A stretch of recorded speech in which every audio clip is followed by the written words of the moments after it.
a nossa comunidade esteve altamente envolvida em várias frentes missionárias ao longo das últimas 2 semanas. O pastor Daniel fez menção, por exemplo, da equipe que esteve em Codó, cerca de 21 pessoas da nossa comunidade, e ali dons foram exercidos, pessoas que ensinam crianças, pessoas que ensinam adultos, pessoas que cuidam da saúde física e emocional de pessoas, pessoas que interagem com outros, mobilizando-os e capacitando-os. Os mais variados tipos de dons foram exercidos naquela viagem. Antes daquela viagem, pessoas se envolveram aqui na nossa comunidade, orando por aquela equipe, ajudando aquela equipe a preparar o material, ajudando na organização. Alguns ajudaram levando a equipe até o aeroporto, buscando a equipe no aeroporto. Paralelamente à equipe de Codó, e essa semana nós tivemos também a EBF, o Tempo para as Crianças aqui. Inúmeras pessoas se mobilizaram, preparando material para as crianças, preparando lanche para as crianças, ensinando, cuidando, recepcionando, lidando com pais, com mães. Inúmeros dons foram exercidos durante terça, quarta e quinta-feira. Enquanto essas pessoas faziam isso, um outro grupo se articulava pensando na nossa cantata de Natal, e começava a pensar quantas pessoas vão ter que ser mobilizadas para o próximo mês de dezembro, porque nós queremos esse ano fazer a nossa cantata como uma programação oficial da Prefeitura de Campinas, no principal teatro da cidade, 3 apresentações, e coral e orquestra. Então imagina o trabalho que isso dá e a quantidade de pessoas que a gente precisa mobilizar. Mas você talvez nunca parou para pensar a quantidade de pessoas que se mobilizam para esse momento aqui, né? Antes de você chegar aqui, um grupo já estava aqui reunido, orando pela nossa comunidade, orando por esse momento, orando por você. Alguns deles nem sabem quem você é, mas eles estavam orando. Deus abençoa as pessoas que aqui estarão durante o nosso encontro nessa manhã. Enquanto essas pessoas estavam orando, um outro grupo de pessoas estava arrumando isso aqui, testando equipamentos para que tudo funcionasse bem. Então, tem gente atrás de mesa de som, tem gente atrás de projeção, tem gente atrás de câmera de vídeo, porque essas câmeras de vídeo são extremamente importantes para cerca de 400 a 500 pessoas que todos os domingos escutam a mensagem, escutam o estudo da palavra de Deus através dessa transmissão. Pessoas ou que estão doentes, ou pessoas que não puderam estar conosco aqui, são de Campinas, mas pessoas que estão do outro lado do mundo, pessoas que estão na Alemanha, que estão na Itália, que estão na África, que estão na China, algumas delas que certamente já estiveram em países onde é proibido se ter igreja, e essa daqui é a igreja deles, na casa deles, através da transmissão na internet. Pessoas chegaram mais cedo aqui para ensaiar a música, para nos inspirar, para nos abençoar através da música. Outras pessoas chegaram mais cedo para organizar o trabalho com crianças, para que quando as suas crianças chegassem já estivesse tudo pronto. Enquanto nós estamos aqui, um grupo de professores estão lá com as crianças, um outro grupo de pessoas chegou mais cedo para recepcionar aqueles que viriam, para dizer bom dia, para perguntar se você precisa de alguma coisa, para se preparar para caso você esteja aqui pela primeira vez, poder fazer contato com você, te presentear através de um devocionário. Enfim, inúmeras pessoas estão mobilizadas numa comunidade cristã como essa. E por que eu digo isso? Nós temos estudado essa série, Eu Creio Agora, e as implicações do engajamento comunitário. Porque existe um perigo muito grande numa comunidade como a nossa, que nos últimos meses, ou mais propriamente nos últimos 18 meses, recebeu como novos membros cerca de 250 pessoas. 250 pessoas. Isso é uma outra igreja, né? Isso, talvez na totalização da nossa membresia, dá aí alguma coisa em torno de 30%, 25% da nossa membresia. Em 1 ano e meio, a nossa membresia foi alterada em 25% a 30%. 1/3 da igreja é nova. Então a gente está precisando dar uma parada e ajudar aqueles que já fazem parte dessa comunidade a rever a sua postura para com a comunidade. Mas também aqueles que estão chegando, a gente quer dizer para você quão importante é você perceber qual é o seu papel nessa comunidade. E para tanto, eu tenho convidado vocês a nós lermos Atos 2, a partir do verso 41, para perceber como que a primeira comunidade cristã da história, como que ela nasce, como ela interage, o que acontece nela. Então, presta atenção nesse texto maravilhoso. Diz assim: os que aceitaram a mensagem foram batizados. E naquele dia houve um acréscimo de cerca de 3.000 pessoas. Eles se dedicavam ao ensino dos apóstolos e à comunhão, ao partir do pão e às orações. Todos estavam cheios de temor e muitas maravilhas e sinais eram feitos pelos apóstolos. Todos os que criam mantinham-se unidos e tinham tudo em comum. Vendendo suas propriedades e bens, distribuíam a cada um conforme a sua necessidade. Todos os dias, continuavam a reunir-se no pátio do templo, partiam pão em suas casas e juntos participavam das refeições com alegria e sinceridade de coração, louvando a Deus e tendo a simpatia de todo o povo. E o Senhor lhes acrescentava todos os dias os que iam sendo salvos. Deixa eu dizer para vocês algumas das coisas que nós encontramos ao ler esse texto de Atos 2. Primeiro, nós encontramos pessoas que aceitam o Evangelho e, consequentemente, são integradas numa comunidade cristã. O primeiro verso do texto que nós lemos diz: os que aceitaram a mensagem, os que aceitaram o Evangelho, os que ouviram acerca da história, da vida e da missão de Jesus, e aqueles que compreenderam as implicações disso para suas vidas, se renderam ao amor de Deus e, consequentemente, foram batizados, foram integrados numa comunidade cristã. Biblicamente, não existe possibilidade de sermos discípulos autônomos. Discípulos de Cristo são chamados para uma nova vida em Cristo Jesus, que implica em integração comunitária, porque o Deus que nós adoramos é um Deus comunitário, é um Deus trino, que nos criou para a história, para relacionamentos e para o amor, e parte do processo do desenvolvimento da imagem de Cristo em nós, como discípulos, passa pela nossa relação em comunidade. Segunda coisa que nós vimos, uma comunidade que se desenvolve sob a orientação de uma visão. O texto, no verso 42, diz: aqueles que foram batizados, eles se dedicavam ao ensino dos apóstolos. Os apóstolos ensinavam acerca da visão de Jesus para aquela comunidade. Os apóstolos procuravam esclarecer qual era a visão de Jesus para aquela comunidade. E aqueles que se achegavam se submetiam a essa visão que os apóstolos ensinavam, que era a visão de Jesus para aquele grupo. Eles não chegavam com reivindicações, eles não chegavam querendo construir a comunidade à imagem e semelhança deles. Não, aquela comunidade já tinha uma visão determinada por Jesus. Eles ouviam os apóstolos ensinando essa visão e se submetiam. Terceira coisa que nós encontramos, uma comunidade que reflete um estreito vínculo com a missão. Porque antes de Jesus ser elevado aos céus, a última coisa que Jesus diz aos seus discípulos é essa, que nós encontramos em Atos 1:8. Mas receberão poder quando o Espírito Santo descer sobre vocês e serão minhas testemunhas.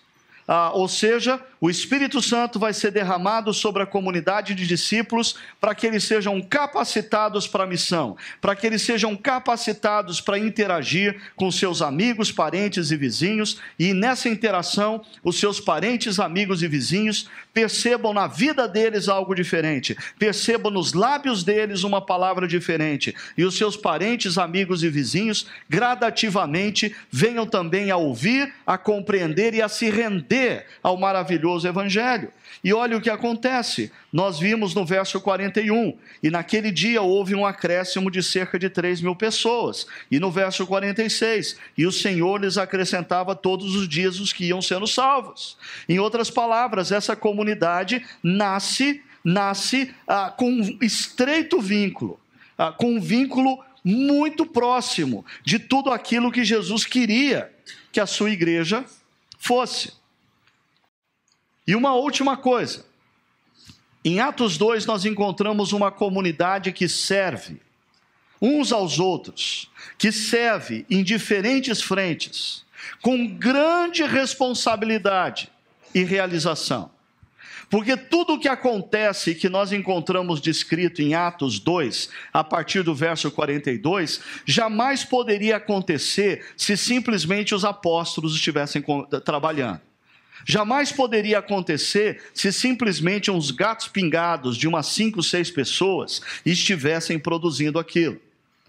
O John Stott, falecido já, grande escritor, pensador, pregador, cristão, para mim um dos maiores expositores da palavra de Deus do século XX, foi capelão da Rainha Elizabeth por muitos anos. Ele, olhando esse texto que nós lemos, ele chama esse texto de o efeito do Espírito Santo na vida da igreja.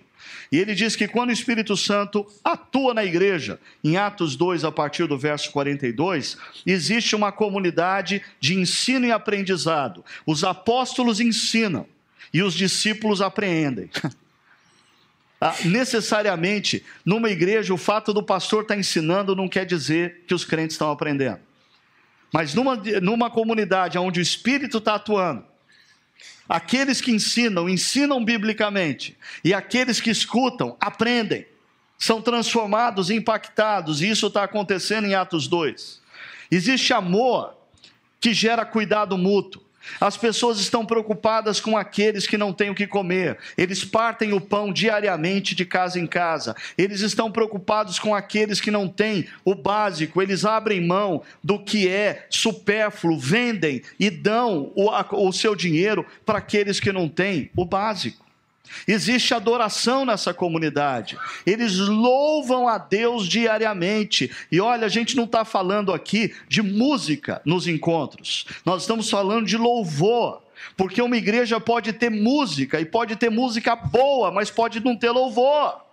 Só existe louvor quando aqueles que tocam e aqueles que cantam estão fazendo isso para a honra e glória de Deus, com seus corações e suas mentes conectados no Deus gracioso e reconhecendo que cantam, tocam e motivam pessoas para a honra e glória de Deus.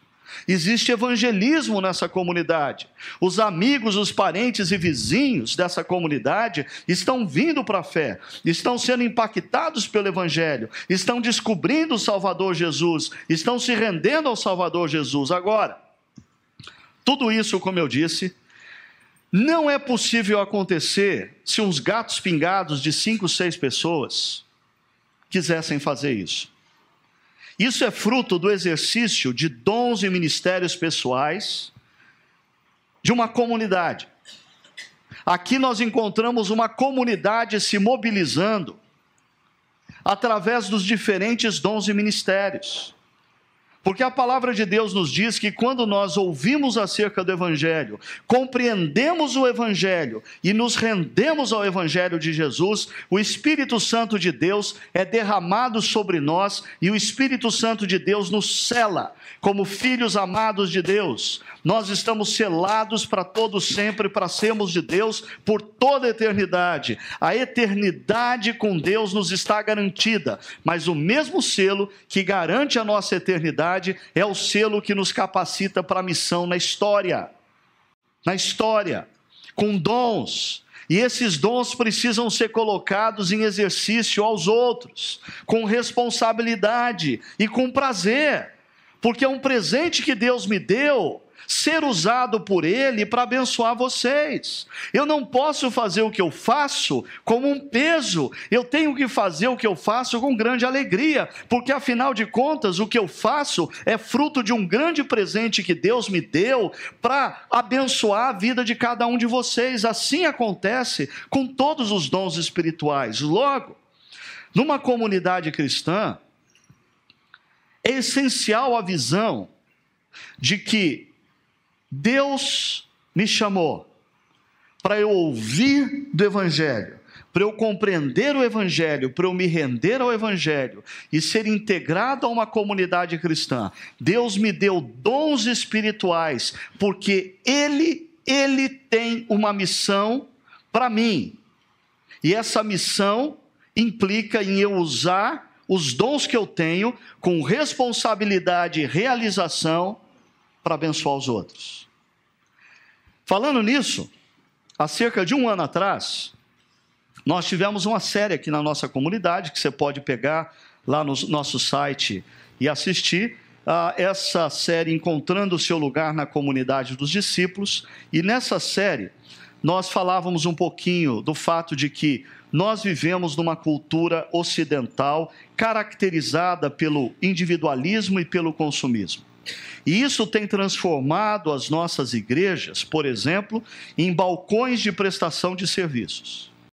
Pessoas buscam igrejas para serem servidas. Pessoas se aproximam de igreja porque estão com dificuldades e precisam de uma resposta de oração. Pessoas se aproximam de igreja porque elas precisam ser curadas. Pessoas se aproximam de igreja porque elas precisam de dinheiro. Pessoas se aproximam de igreja porque elas precisam de um novo emprego. Pessoas se aproximam de igreja porque elas estão angustiadas e elas precisam de um pouco de paz. Então a igreja se transforma num balcão de prestação de serviços, da mesma maneira como quando as pessoas estão com fome, elas se aproximam do balcão do McDonald's e dizem: eu quero o número 1 sem queijo, eu quero o número 2 sem alface, eu quero o número 3 sem batata frita. E as pessoas se aproximam da igreja dizendo a mesma coisa: olha, eu quero essa igreja com um louvorzinho um pouquinho mais animado, eu quero essa igreja com um sermão um pouco mais curto, eu quero essa igreja com um ministério de crianças mais forte, eu quero essa igreja mas com ministério de adolescentes assim, assado.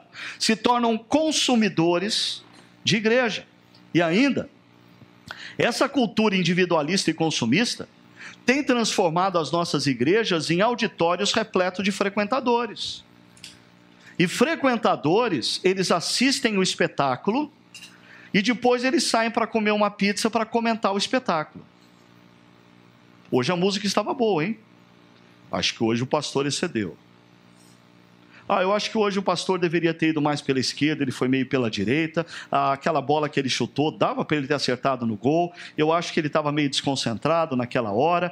Viram um bando de comentarista esportivo religioso. Frequentadores, não discípulos. Por isso, a nossa comunidade deseja ser um espaço em que discípulos sejam equipados para o exercício de seus dons espirituais. As nossas reuniões de domingo não são reuniões, não são espaços para que pessoas venham e consumam música cristã e reflexão cristã. Esse é um espaço no qual você vem e Deus usa a mim, usa os músicos, usa o dirigente litúrgico, usa as orações, usa os clipes, os filmes, usa tudo para capacitar você, para equipar você, para preparar você, para você ganhar cada dia mais consciência de quais são os seus dons e como você pode ser uma bênção na vida dos outros. Ainda, nossa comunidade deseja ser um espaço em que o exercício dos dons espirituais contribua para a maturidade espiritual. Porque é interessante, no processo de crescimento de um cristão, no processo de maturação de um cristão, esse negócio de ficar ouvindo, tem um limite. Tem um limite. Se a pessoa senta na cadeira para ouvir, eu diria que até um momento, o que ela escuta contribui para o progresso dela de maturação. Mas a partir de um momento, se ela não está gastando energia em alguma coisa, se ela não está desenvolvendo o ministério, se ela não está rotineiramente engajada num espaço de serviço ao outro, para abençoar o outro, parece que assim, o limite de bênção naquele cristão está esgotado, não cabe mais bênção. E aí, o ensinamento que ele recebe começa a não ser usado mais para nada. Por quê? Porque ele está cheio, vai dar congestão, começa a engordar, né? É excesso de caloria sem gastar energia, começa a virar cristão gordo, cristão obeso, cristão inerte.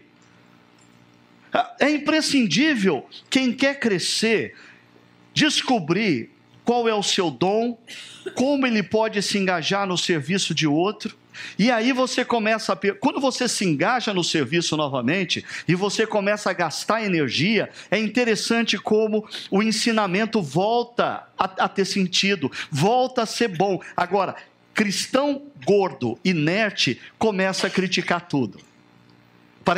Eu não sei, as pregações parece que não falam mais ao meu coração. Claro, não cabe mais nada dentro de você. Não cabe. Porque parece que nada mais é novo, está meio repetitivo. É claro. Você não usa o que você recebe. Chega uma hora que tudo fica repetitivo dentro de você. A única forma de nós voltarmos a ouvir a palavra de Deus, ouvir os cânticos, ouvir as orações, e tudo isso fazer sentido, é a gente gastar caloria, é a gente servir outros, com responsabilidade e realização. Por fim, nossa comunidade deseja ser um espaço em que a maturidade espiritual promova responsabilidade e realização, porque gente madura passa a exercer os seus dons espirituais, primeiro, presta atenção, com responsabilidade. Porque ele não vê o seu espaço na comunidade dos discípulos como um peso que ele tem que carregar determinado pela escala. Ele vê o seu espaço na comunidade dos discípulos como uma bênção que Deus deu a ele, o dom espiritual, para ele ser usado para abençoar o outro. Então, ele não é movido pela escala, ele é movido pela consciência de que o que ele tem não é dele, foi Deus quem deu, e Deus deu para a missão. Então não é ele que escolhe a hora que ele vai servir e a hora que ele não vai servir. Ele não serve segundo a conveniência, ele não serve se naquele final de semana não tem aniversário de criança, não tem batizado do vizinho, do primo, do cunhado, não tem casamento do tio, da irmã, da vizinha, da prima. Ele serve porque é uma responsabilidade dele. Ele ganhou a consciência de que ele tem um dom que foi dado para a missão, e quando ele serve, ele não faz um favor para o pastor da igreja, ele não faz um favor para o líder do ministério, ele não faz um favor para a igreja, ele cumpre a sua responsabilidade diante de Deus.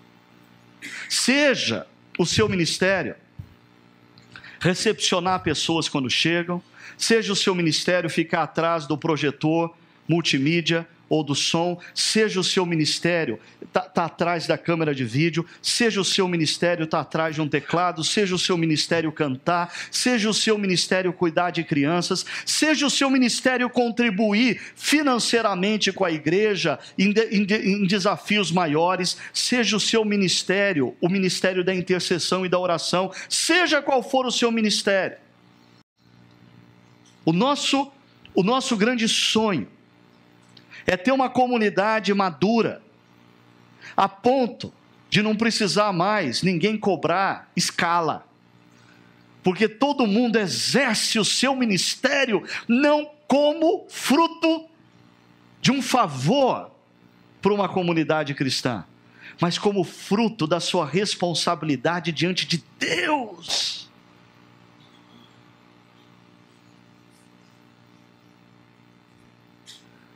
Existem pessoas fazendo isso, Nessa série mesmo, lá de um ano atrás, nós fizemos uma série de clipes que mostravam pessoas que estavam exercendo o seu ministério com responsabilidade e realização. E eu vou mostrar só alguns deles para você ganhar consciência disso. Existem várias outras pessoas fazendo o mesmo, várias outras pessoas em vários cantos dessa comunidade, servindo com responsabilidade e realização. Mas só para nos inspirar, vamos conhecer alguns deles. Dá uma olhada. Meu nome é Vinícius Bueno e eu sirvo no Ministério de Apoio à Comunidade Multilocal.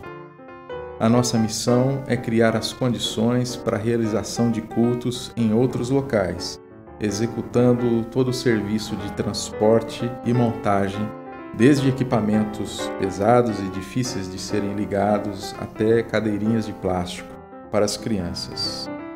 Para garantir a excelência neste serviço de muitos detalhes, a nossa liderança não nos deixa esquecer que trabalhamos para Deus e por amor às pessoas que participam do culto, ouvindo as mensagens. Para nós, o culto começa mais cedo e acaba mais tarde, pois, terminado o encontro, desmontamos tudo e transportamos de volta para o Paineiras. Enquanto carregamos caixas, expressamos o nosso amor a Deus e à comunidade. Esse é o meu lugar na comunidade dos discípulos. Olá, que bom que você veio. Meu nome é Gisele e eu faço parte do Ministério de Recepção. Nossa equipe chega sempre 45 minutos antes do culto para nós podermos orar juntos em agradecimento e pedindo a orientação de Deus para tudo que vai acontecer por aqui. Em seguida, parte da equipe irá para a recepção aguardar a sua chegada em alegria. E a outra parte da equipe irá preparar o café, o suco e as bolachinhas que serão servidas no espaço Conviver após o culto. Se você precisar de alguma ajuda ou informação, conte conosco. E após o culto, se você estiver nos visitando, procure por nós. Nós temos um presente para você e queremos te conhecer melhor. Nosso Deus é imensamente cuidadoso e carinhoso com cada um de nós. Recepcioná-los com alegria é a nossa missão na comunidade dos discípulos.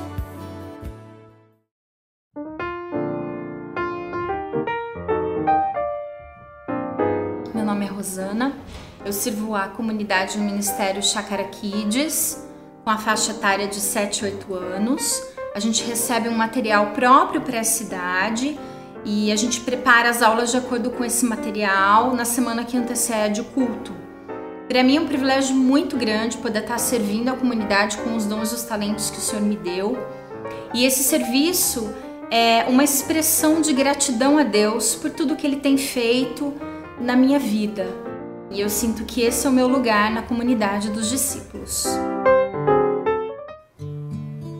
Eu sou o Matheus e faço parte do Ministério M3, que abrange toda a parte técnica dos cultos e dos eventos, como projeção e iluminação, som, filmagem, edição e tradução simultânea.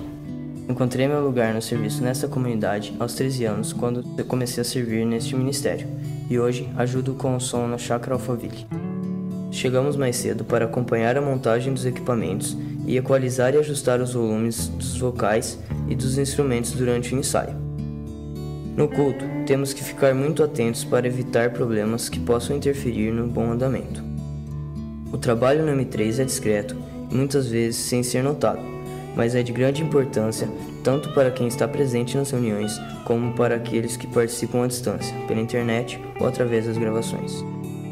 Me sinto muito honrado em servir os outros e a Deus nessa equipe, onde encontrei meu lugar na comunidade dos discípulos.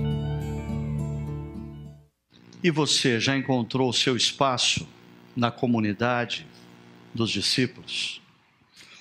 Isso é essencial para o seu crescimento como cristão, como discípulo. E pensando nisso, deixa eu dar 3 dicas de como a nossa comunidade pode se tornar de fato essa comunidade que serve com responsabilidade e realização. Para dar essas 3 dicas, eu vou ler um texto que é muito importante na nossa comunidade. Você que está vindo de uma outra comunidade cristã, para você entender a filosofia da Chácara Primavera, a maneira como a gente age, como a gente pensa, é fundamental você entender esse texto que eu vou ler agora, de Efésios capítulo 4. Se você já está aqui na comunidade há mais de alguns anos, você já deve ter percebido o seguinte: nós não passamos um ano, sem que eu volte para esse texto e faça algum tipo de reflexão sobre esse texto. E se você está chegando agora na comunidade, vai se acostumando. Porque uma vez ao ano, você vai ser convidado a voltar para esse texto, ler esse texto, refletir esse texto, porque ele é fundamental para a nossa compreensão do que é uma comunidade de fato cristã, de discípulos que querem crescer em inter-relação através dos dons. Olha só o que diz o texto. E ele designou alguns para apóstolos, outros para profetas, outros para evangelistas e outros para pastores mestres. Jesus designou esses para determinadas funções. Pergunta: com que propósito? Com o fim de preparar os santos, que não é Santo Antônio, São João, São Francisco, São Pedro. Os santos aqui são os discípulos de Cristo, homens e mulheres como eu e você, a fim de que essas pessoas sejam preparadas para a obra. Que obra? A obra do seu ministério, para que cada um descubra o seu dom e se engaje no seu serviço, para que o corpo de Cristo seja edificado. Quem edifica o corpo de Cristo, quem faz de uma igreja boa, são os discípulos que descobrem os seus dons e se engajam nos ministérios com responsabilidade e realização, até que todos alcancemos a unidade da fé e do pleno conhecimento do Filho de Deus e cheguemos à maturidade. Veja aí, não só de sermão viverá um discípulo, não só de palestra viverá um discípulo. É importante você ter um bom sermão, um bom estudo bíblico, uma boa reflexão, mas é fundamental você estar conectado num espaço de serviço, porque quando você está servindo através do seu dom, isso contribui para o seu crescimento à maturidade, atingindo a medida da plenitude de Cristo, se tornando mais parecido com Cristo. O propósito de tudo isso qual é? É que não sejamos mais como crianças, levados de um lado para o outro pelas ondas. Crianças na beira da praia, principalmente quando têm 2, 3 anos, eles não aguentam o tranco das menores ondinhas.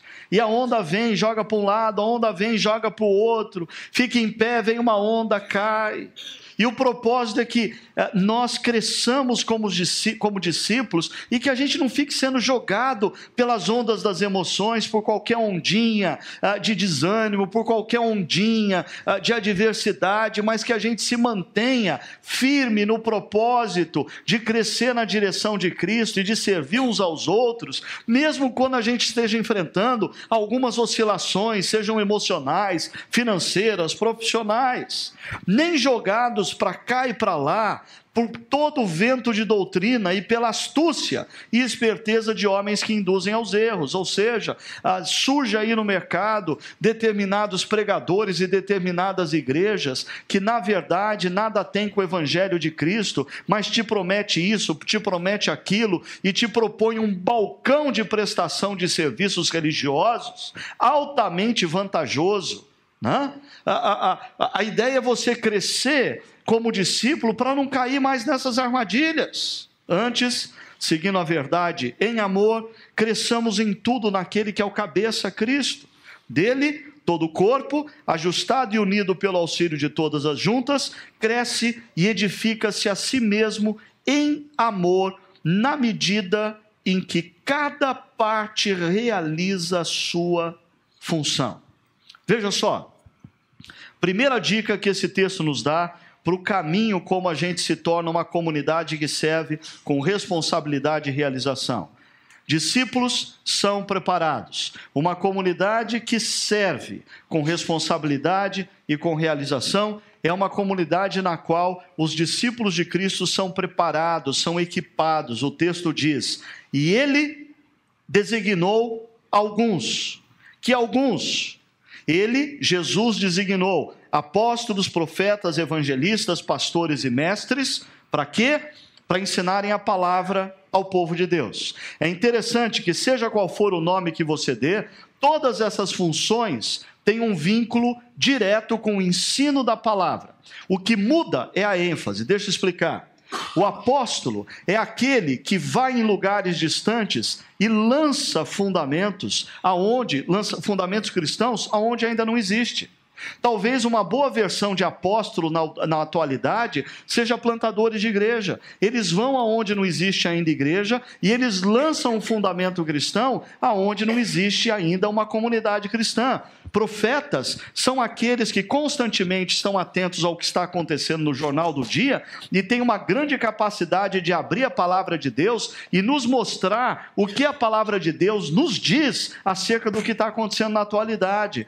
Evangelistas são aqueles que foram capacitados por Deus para contarem a história e os ensinamentos de Jesus de uma maneira tão apaixonante que a gente se rende ao relato deles. Os evangelistas, eles constantemente, eles ensinam a Bíblia, mas eles constantemente nos relembram do que Jesus Cristo fez naquela cruz por mim e por você. Pastores ensinam a Bíblia, mas pastores ensinam a Bíblia de maneira mais afetiva. Pastores são aqueles que ensinam a Bíblia chamando para perto, dando comidinha na boca, né? Quando a ovelha está meio enferma, pastor é aquele que tem paciência de dar de pouquinho em pouquinho na boca, vai lá visitar, ora pela patinha da ovelha, ora pela dor de cabeça da ovelha, ora pela dor de barriga da ovelha, mas sempre semeando a palavra de Deus para que a ovelha sare e volte a ser um discípulo de Cristo, crescendo na direção da maturidade.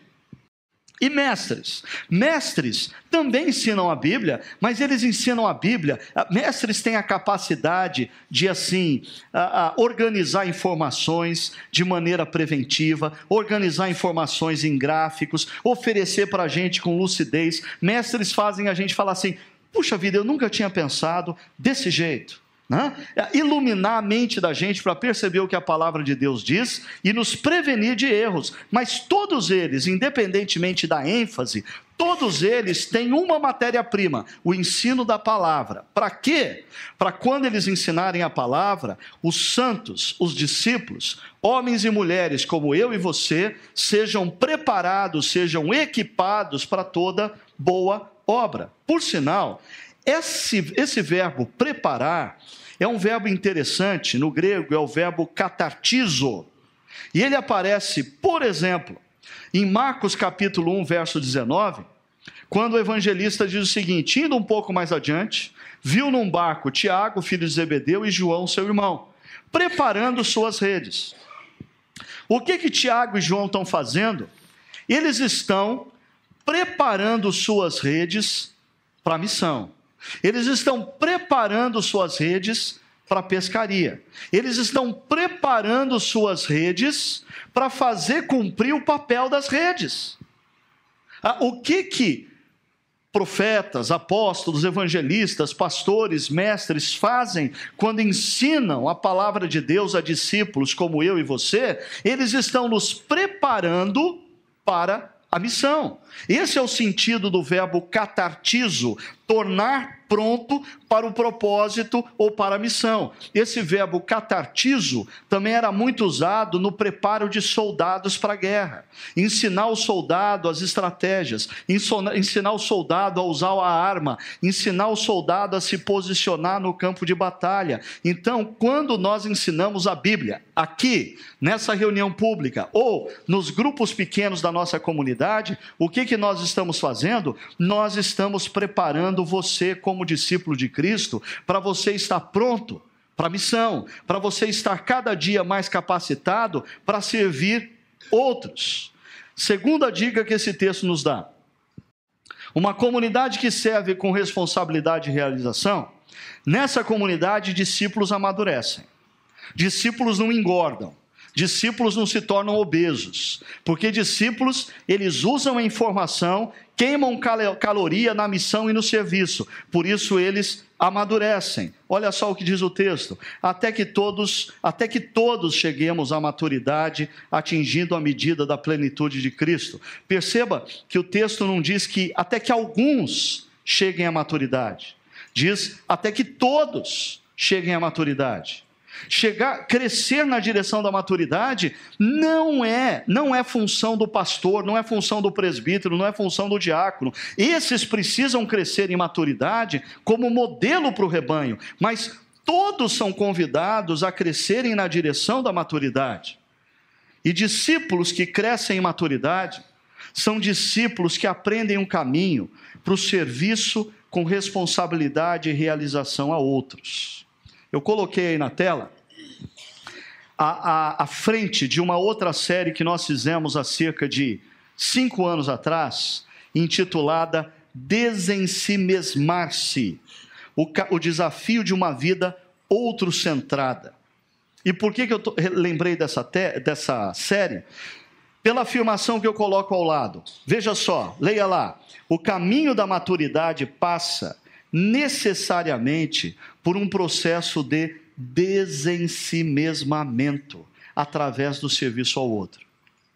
Pessoas amadurecem a partir do momento em que elas aprendem a abrir mão do egocentrismo, do individualismo e começam a pensar no outro e começam a abrir mão de coisas que lhe dão prazer para dar prazer para o outro. Há coisas que ele queria fazer, mas que é mais importante fazer algo agora para o outro. Isso está presente na vida. Na vida, quando nós nascemos, crianças, adolescentes, nós achamos que os nossos pais existem para nós. E eles fazem tudo para a gente acreditar nisso. Né? E o problema é que alguns pais levam isso longe demais.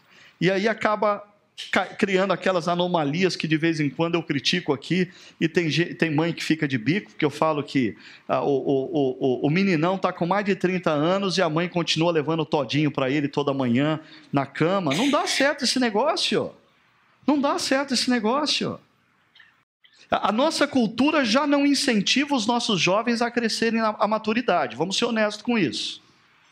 A nossa cultura não incentiva os nossos jovens a crescerem em responsabilidade. E nós, pais, falhamos, porque muitas vezes, em nome daquele discurso, eu não quero que meu filho passe pelo que eu passei, nós tornamos jovens em homens e mulheres irresponsáveis.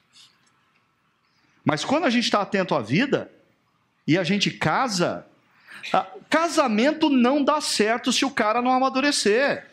Casamento não funciona se um homem e uma mulher não amadurecerem, porque casamento demanda que você abra mão do que você gosta para aprender a fazer o que o outro gosta. Casamento demanda você abrir mão da sua agenda para ajudar o outro na agenda. Casamento demanda você abrir mão do seu desejo de ser compreendido para conseguir compreender o outro. É por isso que alguns casamentos não dão certo. Grande parte deles esbarra numa cultura que não nos incentiva a maturidade. Por fim, quando os filhos chegam, os filhos nos levam na marra para a maturidade. Na marra.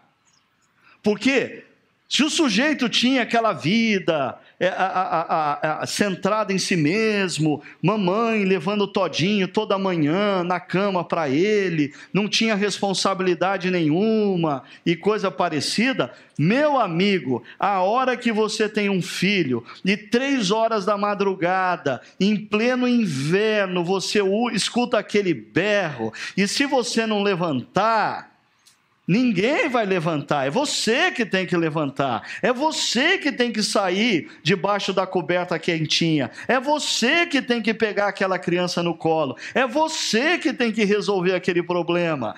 Tá certo que alguns levam a mamãe para casa para cuidar disso também.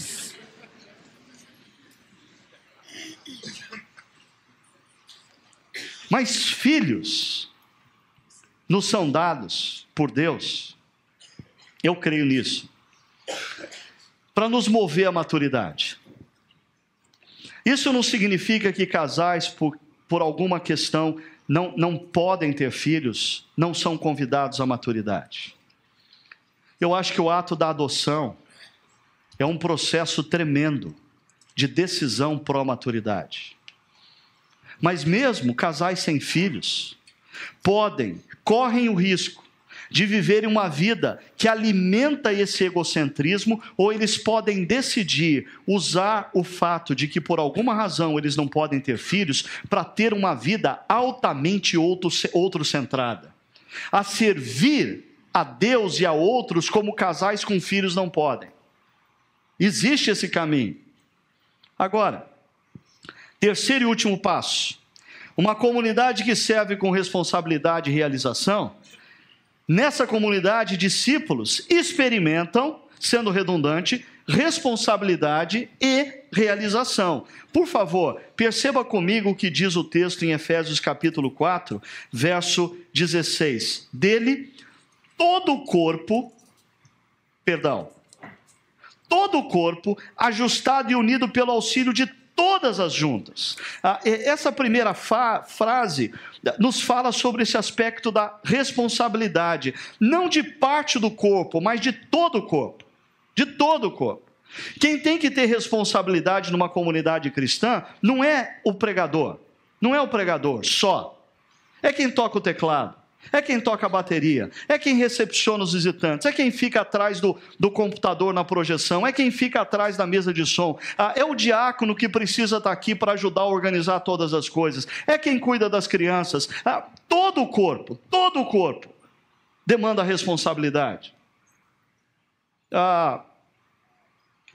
Eu vim de uma semana na qual eu tive dando um curso para a igreja luterana lá em Florianópolis, aonde eu tive que dar aula todas as manhãs, todas as noites, foram 40 horas aula durante a semana.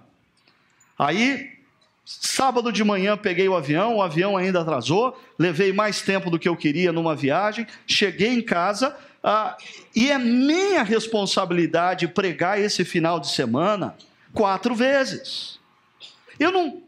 Aquelas pessoas que convivem comigo na equipe sabem, eu nunca gemo por causa disso. Por quê? Porque eu tenho tanta convicção e tanta certeza de que Deus me deu um dom. E o dom que Deus me deu não tem que ser usado quando me convém. Esse dom que Deus me deu tem que ser usado como parte da minha missão. E é minha responsabilidade. Mas eu vou falar já sobre isso. E quando eu exerço a minha responsabilidade, sabe o que eu ganho? Realização. Todo o corpo bem ajustado. Essa ideia do ajustado e unido é a ideia de uma máquina onde as engrenagens estão bem ajustadas, porque de nada adianta num corpo o rim está funcionando bem se o coração não estiver funcionando bem. De nada adianta num corpo o pulmão estar funcionando bem se o fígado não está funcionando bem. Num corpo não adianta nada o intestino estar funcionando bem se o sistema neurológico não estiver funcionando bem. Um corpo para funcionar bem e, por exemplo, num atleta correr em sinergia, movimentando o seu corpo, todos os organismos precisam fazer, cada um a sua parte. O auxílio de todas as juntas. Conduz um atleta à vitória.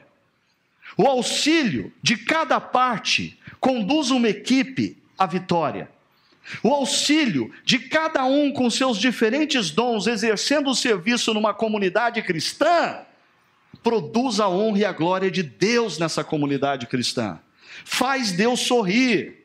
Quando todo o corpo está ajustado e unido, primeiro, ministérios não são vistos como um favor, mas como missão. Numa comunidade que redescobre a dádiva do dom espiritual que Deus deu a cada um de nós, como uma missão a ser cumprida, e não como um favor a ser feito. E isso começa a contaminar positivamente toda a comunidade. E ministérios não são mais vistos como um favor, são vistos como uma missão. Segundo, sobrecargas ou desgastes são minimizados. Porque numa igreja onde ministérios são vistos como um favor, o que acontece, sábado que vem eu não posso, porque sabe, vai ter o casamento da prima, da cunhada, da tia, da minha vizinha, e você sabe, gente íntima, é muito importante eu estar, eu não vou poder estar na recepção, eu não vou poder estar na diaconia, eu não vou poder tocar teclado, eu não vou poder ajudar no Chácara Kids, isso quando avisa antecipadamente, porque se não avisar, mas eu estou fazendo um favor para a igreja. Desculpa, não leva a mal o que eu vou dizer, mas esse final de semana eu estou lançando uma campanha aqui na nossa comunidade. E é uma campanha séria, que envolve todos os ministérios. E eu vou lançar essa campanha sem consultar os líderes de ministérios e os pastores, e eles podem ficar doidos da vida comigo, mas eu vou lançar essa campanha. A campanha é a seguinte: se você tem exercido algum ministério nessa comunidade, porque você é uma pessoa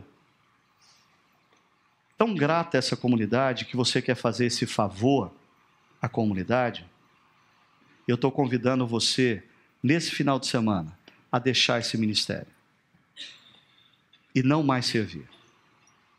É sério, é sério.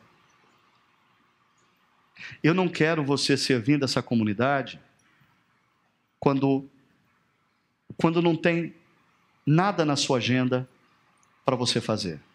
Então você vai servir. Agora, se você hoje entender que o dom que Deus te deu não é um presente para você usar com o tempo que sobra, mas é uma dádiva que Deus te deu para o exercício da sua missão, e você quiser servir nessa comunidade com esse dom, para a honra e glória de Deus, com excelência, para cumprir essa missão, e lá na frente perceber o que é realização espiritual, seja bem-vinda. Seja bem-vinda. Porque quando a gente tem pessoas que se movem com a consciência, eu não estou fazendo um favor, eu estou cumprindo a minha missão, essa é minha responsabilidade na comunidade dos discípulos.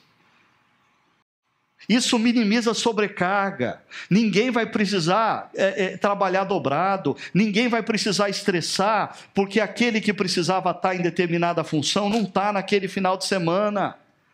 Mas quando isso acontece, começa a afetar até pastoralmente a igreja, porque os relacionamentos começam a ficar tensos, pessoas começam a dizer, por que eu tive que tocar 4 vezes e fulano não tocou nenhuma? Por que eu como diácono tive que aparecer 3 vezes na igreja esse mês e fulano só apareceu uma? Por que eu tenho que ficar na mesa de som hoje, se domingo passado eu já... Ei, peraí, onde está o problema disso? Um passo atrás. Se cada um descobrir o seu dom e se engajar, não como um favor, mas como missão, para a honra e para a glória de Deus, isso vai minimizar desgastes e sobrecarga. E ainda, as ações em sinergia vão nos conduzir à vitória. Equipes profissionalmente, quando você na sua empresa consegue construir times, equipes de pessoas diferentes, que agem com funções diferentes, mas em sinergia, o resultado é vitória. Numa comunidade cristã, quando cada um está engajado em fazer a sua parte, e vou voltar aqui a repetir algumas. Deus deu a alguns o dom da misericórdia, então ele vai atuar na diaconia da igreja, identificando pessoas que sofrem. Deus deu a alguns dons da fé, esses vão orar pela igreja, vão se envolver com o ministério de oração. Deus deu a alguns o dom da contribuição, esses vão usar os recursos que Deus tem dado a eles, para com ousadia, contribuir para projetos mais volumosos da comunidade dos discípulos. Deus deu a alguns o dom da sensibilidade musical, eles vão ser usados por Deus para abençoar. Hoje, quando a equipe estava começando o louvor, eles não perceberam isso, mas eu, do lugar que eu estava, eu vi 2 pessoas, com os olhos fechados e lágrimas escorrendo, porque eles estavam tocando e abençoando a vida dessas pessoas. Se vocês não tivessem estado aqui, talvez a minha pregação não teria falado ao coração dessas pessoas. Elas precisavam de vocês. É sinergia. É sinergia. Agora, o texto nos fala de realização também. O texto diz que o corpo cresce e edifica-se a si mesmo. É interessante que quando você se engaja no exercício do seu dom, olha, você cresce. Você amadurece. Quando você precisa exercer a sua responsabilidade na comunidade dos discípulos, isso vai implicar você abrir mão de alguma outra coisa que você queria muito fazer. Sabe o que vai acontecer? Você, emocionalmente, você cresce. Sabe o que acontece quando você começa a se dedicar a um determinado ministério da igreja? Você cresce nas suas competências. Eu já vi isso acontecer. A minha filha, Luísa, começou a trabalhar numa grande empresa, e aí a diretora de área pede para ela apresentar um projeto, e a Luísa vai na frente dos diretores pela primeira vez e apresenta o projeto, e a diretora dela chama ela num canto e fala assim: minha filha, onde você aprendeu a falar desse jeito em público? Na igreja. Na igreja. Eu já vi pessoas que começaram com 12 anos de idade dando aula em escola bíblica dominical, cuidando de crianças, e aí fizeram um curso superior, fizeram pedagogia, e aí vão dar a primeira aula, a aula experimental, para ver se é contratado ou não pela escola, e quando dá a aula, a diretora fala assim: peraí, quantos anos você está dando aula? Como professora, eu ainda não tive experiência nenhuma na rede pública ou na rede particular. Mas peraí, como assim? Onde você aprendeu a dar aula desse jeito? Há 10 anos eu dou aula numa igreja. Quando você tem que atuar como líder numa comunidade cristã, via de regra, sabe o que você tem que fazer? Aprender a viver em equipe. E esse negócio de viver em equipe é o que as empresas aí fora mais demandam de você hoje. Se você não souber trabalhar em equipe, você está fora. Se você não souber liderar a equipe, você está fora. Você quer aprender a liderar a equipe? Eu quero ver você liderar uma equipe dentro da igreja formada por pessoas com um mundo completamente diferente, pessoas que vêm de lugares completamente diferentes e mais, todos eles voluntários, ninguém remunerado. Porque na empresa você tem aquela carta na manga, não tem? Meu amigo, você não quer contribuir? Tchau. E na igreja, como é que você faz? Se você for um líder numa comunidade cristã, você vai ser líder do lado de fora da igreja com o pé nas costas. Ainda, a realização se dá porque o que a gente faz em amor. Não é uma responsabilidade legalista, é uma responsabilidade motivada pelo impacto que o amor de Deus gerou em nós, e a gente quer contribuir financeiramente, a gente quer orar, a gente quer servir, a gente quer cuidar de criança, a gente quer pregar, a gente quer liderar grupo pequeno por amor a Deus e em amor aos outros, na medida em que cada um ou cada parte realiza a sua função. O que acontece quando cada parte realiza a sua função? Primeiro, quando cada parte realiza a sua função, há alegria pessoal na ação. Você quer descobrir qual é o seu dom espiritual e o que Deus quer que você faça na comunidade dos discípulos? Primeiro, se disponha a servir. Perceba alguma área que parece te dar motivação e diga: eu quero servir nessa área, eu quero ajudar nessa área. Aí sabe como você começa a perceber qual é o seu dom? Via de regra, quando você exerce o seu dom, você tem alegria. Porque quando você trabalha fora do seu dom, você só tem desgaste. Mas quando você trabalha dentro do seu dom, você pode ter desgaste físico, mas você tem realização emocional. E aqui está a segunda parte do que eu ia dizer do meu dom. O que me motiva a ensinar, a pregar, é que eu tenho a consciência de que Deus me chamou para fazer isso. Essa é a minha parte na comunidade dos discípulos, e eu quero exercer com excelência e responsabilidade. Agora, eu faço isso também, porque quando eu faço isso, eu posso chegar no domingo à noite em casa, arrebentado fisicamente, mas emocionalmente, eu tenho senso de realização. Porque é uma bênção ser usado por Deus. É muito bom servir a Deus. É muito bom exercer o dom que Deus te deu com excelência. Ainda, outros são abençoados. Porque aqui você precisa tomar um cuidado com uma coisa, né? Talvez você se sinta profundamente alegre fazendo um solo aqui na frente. Mas isso pode não abençoar as pessoas que estão te ouvindo.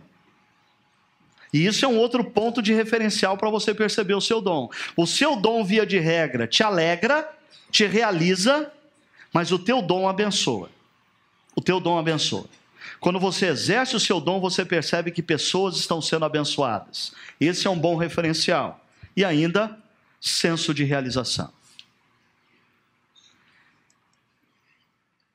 É interessante que o mundo profissional convenceu as gerações nas últimas 2 décadas que é a profissão que vai te dar realização. Posso jogar contra a maré? Você que é discípulo de Cristo, a profissão, o mundo profissional não tem a realização para te oferecer. O seu senso de realização vai nascer no seu coração e vai te nutrir quando você encontrar a sua missão. E aqui tem uma coisa. Existem cristãos que descobrem que a sua missão é inerente à sua profissão. Aí dá certo. Existem cristãos que, como o apóstolo Paulo, descobrem que a sua profissão é só um jeito de fazer tendas, porque a realização está no exercício do seu ministério, na missão. Então a gente tem os 2 projetos. Pessoas que descobrem que a sua missão é inerente à sua profissão, mas pessoas que descobrem que a sua profissão é um fazer tendas. Com isso eu não estou querendo dizer que na sua profissão você não tem a missão de fazer discípulos, que você não tem a missão de testemunhar a sua fé, de ajudar pessoas, mas o que você faz necessariamente não gera produto do reino de Deus. Isso necessariamente não é ruim. Fazer tenda não gera produto do reino de Deus, mas o apóstolo Paulo fazia tenda para levantar recursos financeiros, mas a realização pessoal dele estava no cumprimento da sua missão, no exercício do seu dom. Assim, concluo lançando para vocês a pergunta: como servir na comunidade dos discípulos? Eu queria sugerir, primeiro, disponha-se a servir em áreas para as quais você se sente motivado. Alguns de vocês já fizeram isso no passado. Renove isso. Alguns de vocês já se aproximaram de mim ou em campanhas e disseram assim: olha, eu quero ajudar na música, eu quero ajudar com as crianças, eu quero ajudar na contribuição financeira, eu quero ajudar na oração. Disponha-se a servir. Segundo, esteja atento àquilo que ao fazer, primeiro, alegra o seu coração. Segundo, abençoa outros. Esses 2 fatores são imprescindíveis para você saber que você está conectado à sua missão no corpo de Cristo, na comunidade cristã.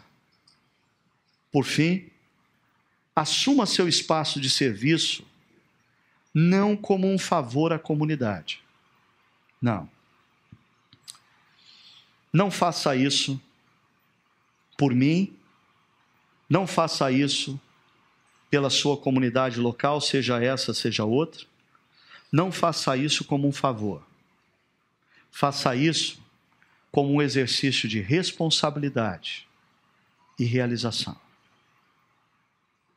Ao Deus que tem sido profundamente gracioso para com as nossas vidas, entrou na história, nos resgatou naquela cruz, nos convidou a fazer parte do povo dele, nos capacitou com o Espírito Santo para a gente, eu e você, que estávamos tão longe dele, agora não só estarmos perto dele, mas contribuirmos com a missão dele na história. Isso é dádiva, isso realiza. Quando você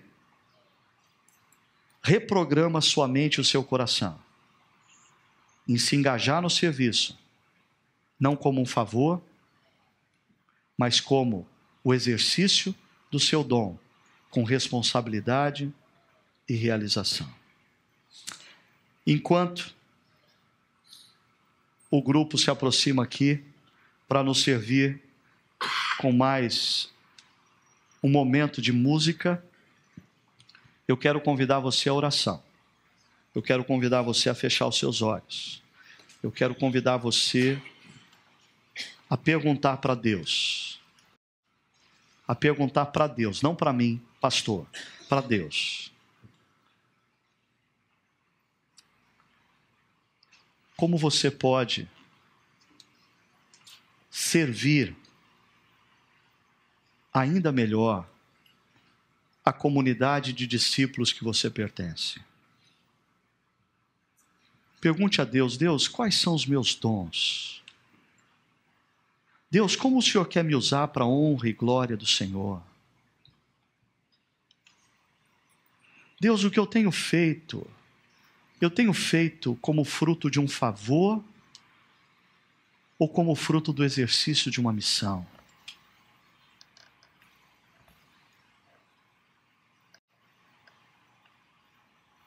E que na medida em que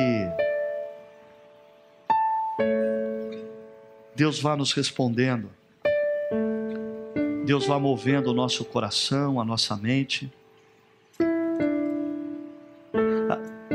Talvez Deus coloque na sua mente, no seu coração, formas de servir outros que ainda nem existem nessa comunidade.